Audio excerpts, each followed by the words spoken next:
Get this question a lot, like how do I get my max allowable offer from when you do an investment property? This is specifically for a flip, right? And what I'm going to show you now is going to be like 80% to 95% of investors will use 80 to 95% of investors will use this formula to find their max allowable offer. Mayo. Lisa, you'd really like that. So the way that you look like this, so if you need to know, I'm not going to go into it, but you need to find the ARV. ARV, after repair value. We have a different video for that. It's just comps, what it's going to be after repair value after you fix it up. And for example's sake, if the ARV after you repair it, after it's like the like houses in the neighborhood, after you repair that, if that purchase or that sales price is $200,000, what you're going to do is you take that $200,000 and you times it by 0.7. This is 70. It's 70%. So 0.7 or 70%. So 30, 60. So 60 taken off of that. So you're at 140. You guys get that?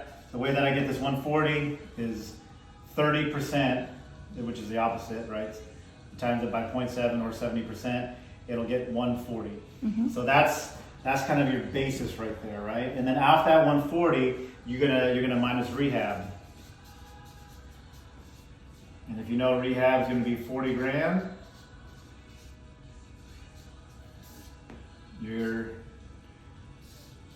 that gives you $100,000 purchase price. So this is going to be your Mayo right here.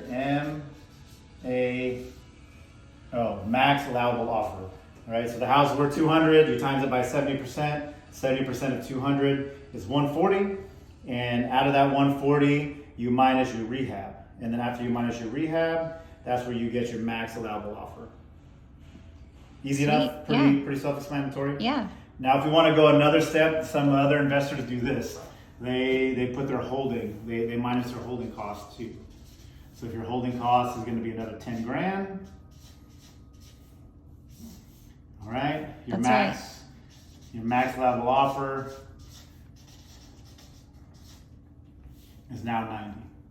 All right, so you have your rehab here, you have your holding costs here, being like interest and crap that you pay to, the investors who give you the money or the private money lenders, the monthly interest payments you're making, insurance, like whatever, you can calculate that and just minus your holding cost. We have a whole formula, a whole calculator to get it to the T, but you'll know what that is in your situation and you minus that, and that's what your offer is going to be, right? So you have 95+% of people, investors do this. Yeah. The next level of this is if you that like 95% of investors, they do all of this, right? If they do that, wholesale starts here. So if you get it in contract, if you go to them and say, hey, Mr. Seller, we'll pay you $70,000 for this house, right? You get it under contract for $70,000, you can potentially wholesale it right here to about 95% of investors that will buy it for 90 grand. You make that difference, you just made 20K.